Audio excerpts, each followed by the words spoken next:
Yeah, I first want to take a chance to take an opportunity to thank our fan base once again for turning out. I thought the dog walk was really awesome. I was concerned might not be as many people there, and there were. The fans were just as loud as they ever are, and turned out even with the heat and the climate we had. So very fortunate to have the fan base we have. Our kids came out. We were sloppy at times organizationally as far as substitution on defense, and we got some silly, stupid penalties early on offense. But they came out fast. They came out physical. They answered the challenge, which was to own the standard. I mean, we challenged them to say, hey, creating a standard here that you play at this level, regardless of who you play. Now you got to go own the standard. And I really thought the players tried to do that. Sometimes holdings and that kind of thing is aggressive them, but that's frustrating. And then organizationally, we got to do a better job defensively of having the right people on the field. Kirby, I know a football game can be put in perspective with what's going on in the Carolinas right now. Yeah. When this game was changed, did it mess up anything routine-wise for you, or were you worried there might be distractions that could come along with that? Well, you always concern yourself with distractions, but I certainly didn't think that at the point they made the decision, it didn't affect us. I mean, our kids were prepared to do anything. And we would have gone to a movie. We didn't go to a movie. We would have had a walkthrough on Saturday. We didn't have a walkthrough on Saturday. We had it on Friday. So it moved some things up for us. But our kids understand it. And I'll be honest with you, our kids kind of embrace playing in the heat. They think it's an advantage for them. They like doing it. Kirby, Elijah's Holifield's obviously a guy who's had to wait his turn here for a couple of years. Can you just talk about his development and take advantage of it? What you see is what you get. I mean, what you guys see, he's like that every day in practice. I mean, for 2 years, you know, like I told y'all before, Sonny and Nick got all the accolades and got all the credit, and deservedly so. But those kids last spring, talking about Holyfield and Harry, they showed me right away what they had because they got a lot of carries last spring. They handled it well, and they were really physical. And I thought we got 2 good backs that nobody's going to know about. And I thought Elijah showed some explosiveness today. He's really hard to tackle. He's physical. Had a good blitz pickup. And he continues to work on his hands. That's something that kid stays out there every day after practice working on. And he'll be the first to tell you that he wants to overcome that as one of his weaknesses. But tell you what, he's got a hard goal, and he really works. He leads by example, and the other players respect Holyfield because of the way he works. Coach Jake Crum today held the ball uncharacteristically a couple times, took some shots. What was going on there on those plays? You say he held the ball and took some shots? Yeah, uncharacteristically. Yeah, in the end zone, and then he got sacked up. Yeah, one time we got beat in protection, so that was all the protection. We're the basic protection, 7-man protection. He should be protected. He should be able to hold the ball. The other one, they played a coverage that took away what we did on the route structure, and he had nowhere to go with the ball. I'd love for him to throw it away a little earlier and not take the sack there, the second one. Kirby, how much were you emphasizing the return game, trying to break one this week, and was it nice to see Nicole finally do that? Absolutely. I mean, I feel like we worked so hard on it. We take so much pride in it, and we had not got return on investment. And we got some return on investment today. It didn't surprise me. It's not because we saw some kink in their armor. We worked really hard on that. Nico works really hard. We spent so much time in practice. And the sad thing is the guys that don't get the credit are the guys that do all the blocking up front. You know, when Nico made some people miss, Nico didn't get touched for the first 10, 15 yards. And a lot of that has to do with Jason Stanley and Tyler Simmons, who I continue to rave about with their selflessness and their ability to block. Those 2 guys do on punt return what very few guys in the country can do, which is win one-on-one battles. Miko said that while the ball was in the air, he could hear you yelling about. Did you see it coming? Did you know that was going to be there? Yeah, we felt like if the kid gave us a kick that we could return, we were going to have a house call. We'd all talked about it. We'd all said it was going to happen this game. It happened. So it comes from a lot of reps went into that. How much DeAndre Baker playing right now is for you? You've coached a lot of great DBs. Where would you put him right now? No, I wouldn't say today. I don't know that he got challenged. I mean, he got a pick. I guess that's what you're talking about. But that was more of a zone coverage that he was able to read the quarterback's eyes and get a big pick. So that was big. But I have a reserve judgment. I didn't see how he played today. I know last week actually he played really good. He's a good player. But I don't know today because I don't know that they challenged him much out there. Coach, in terms of Justin Fields, what led to getting him earlier action and the hit that he took in the second quarter? I know against LCP a couple weeks ago, you said that y'all asked him to take some fewer hits. Is We ask him that all the time. We ask all our players, I mean, all our quarterbacks to not take hits. We prefer them not. I think he was at a point there where he probably didn't have many options. He was trying to get first, and he's trying to create something with momentum there in a 2-minute drive. So the situation just arose like it did. But as far as planning for him, he had a good week of practice. He was really locked in, really focused. He prepared really well, and we think he's a good player. So we're trying to find ways to get good players on the field. Coach DeAndre Swift didn't play a whole lot after early. Was that an injury or just coach's decision? No, I thought DeAndre played the first drive. He had the first 2 or 3 carries. I mean, we rotated pretty much after that, and then once we felt like the game was in hand, we were going to play some of those other guys. We didn't have as many carries. Coach, in the second quarter, it appeared Brenton Cox and DeAndre Walker, they got like a little spat. Do you know what that was about? Love. Oh, okay. they love each other. Sometimes when you play football, you have spats. So sometimes you care about somebody so much and you want them to do something right, you encourage them to do right. But they did, and we handled it internally. It's not a big deal. They're both over it, and I respect both of them, and they're great kids, and really proud of the way it was handled and the way that they both have fire. They're the best teams I've been around. I sat in that stadium right there, and I was in Alabama and watched 2 players about killed Ruben Foster. He gave up an 80-yard run to Nick Chubb, and I knew then that we had a special defense. Well, they showed me some fire and grit that regardless of the score, the standard's here. If you don't play to the standard, then you're going to be called out. Kirby, the guys have talked about wanting to rush the passer better. There were no sacks today, but what did you think of the pressure and what could be improved? I didn't think we ever got a chance to rush the passer. Yeah. Put a stopwatch on how long that guy had the ball. So I'm looking more at total yards per completion and how many points they had on the scoreboard.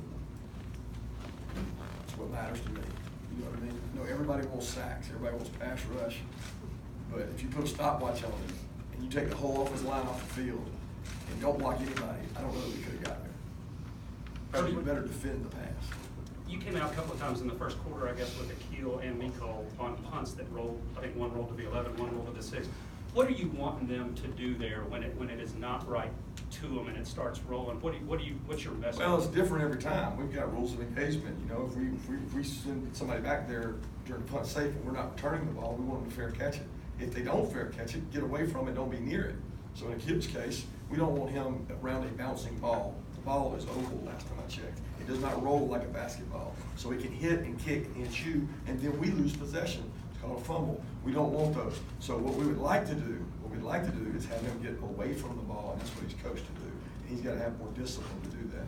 Miko's case was different. We were trying to return the ball. We want him to try to field it, and if he can't field it, don't let it roll down inside the 10 where we lost some hidden yardage in the game where we had to start back up because of decisions of returning.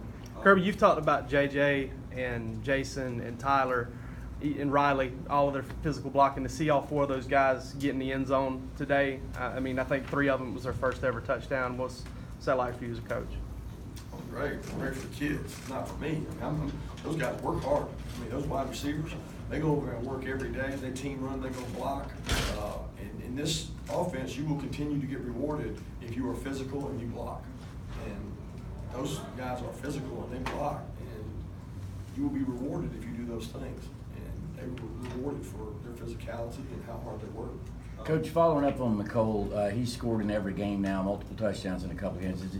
Are you beginning to see flashes? You've seen some great players with your time at Alabama and here, of like him deserving some national acclaim this year and you know, kind of earning a reputation as a big play guy. You know, that's not for me to decide as far as national acclaim. I think that's something that you guys handle more than me. I respect Miko. I think he has elite speed. He's physical.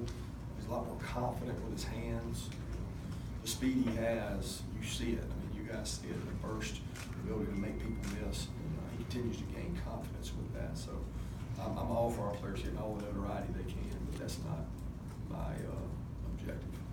It's, Coach, it's obviously very important to use with the offensive line and how it establishes itself game. How do you think it went about its business today? I thought really physical at the start. You know, some of those early runs, most of the time it's hard to run the ball early in the game because, you know, the team's geeked up, D-line ready to go play. And I thought we had some holes, and there was a couple times Holyfield just missed a guy that had him, made him miss, and made a heck of a run twice.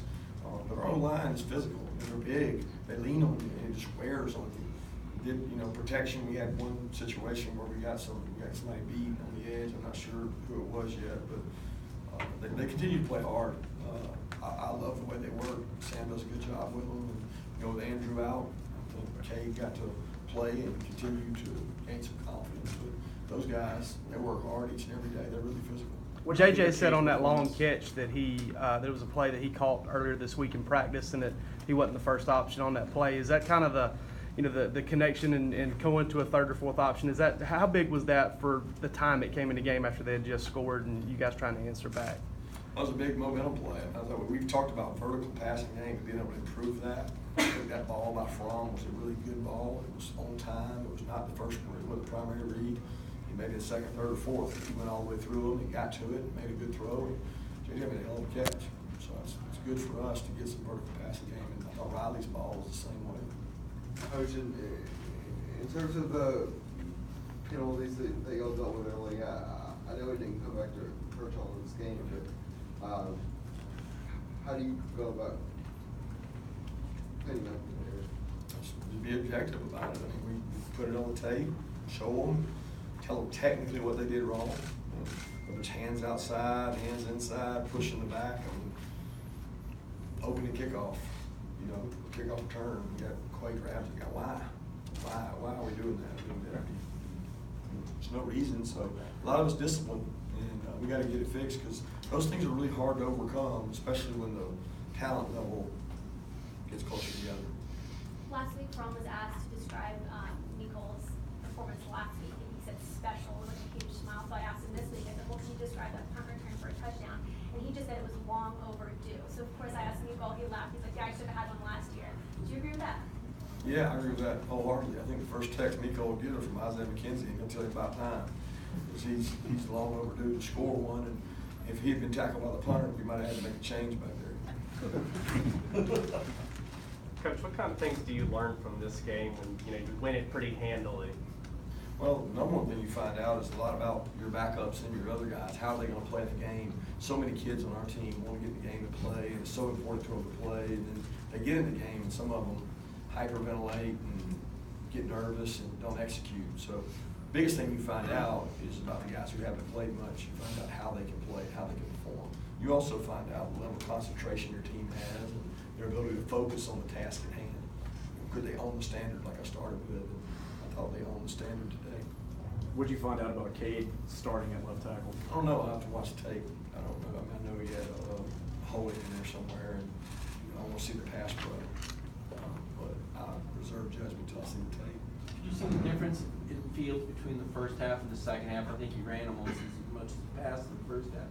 Second half looked like he settled in the pocket. Was there talk, adjustments at halftime? I think he just got more and more comfortable. I think early on he's a freshman. He's hyper. He's excited. He sees things well. He can come over and tell you what he saw, and that's important to me to make sure that his eyes are downfield and seeing the right things. And if things break down, and if there's pressure, he can use his feet to create. He does a good job doing that. But you're right. In the second half, he did sit in there much more comfortable and relaxed. He did some good things.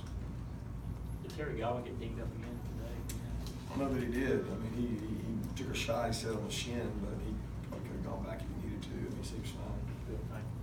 Two more questions? The team where you would have wanted it to be through 3 games at this stage of the season? That's hypothetical. I mean, I can't tell you that because I didn't speculate where it would be. I mean, I wanted to get better, and I feel like we had a good week of work, and that was my concern going into this week. Would we get better, or would we be looking past this game? And I was proud of the way they worked. We had some really physical practices on Tuesday and Wednesday when I was concerned I'd have to start things over or redo it, or we didn't have to press the buttons. They bought into the work, so I was pleased with the work they did this week. Ben Cleveland, obviously everybody saw him following the ball, but how well is he? I know you haven't seen the tape from this game, but here's a guy who earned a starting job late last year, and it seems like, how would you assess his play and how he's doing right now? I hadn't seen it today. I know he's played well up to this point. He's confident. He's playing a lot of positions. He's been back up at 2 or 3 spots. We had some backer run-throughs today where guys ran through, and I don't know if it was on him or Isaiah, but they've got some responsibility there. They got to come off their block and get the run-through so they don't get the backfield on the backs. reserve judgment until I see it. Thanks, guys.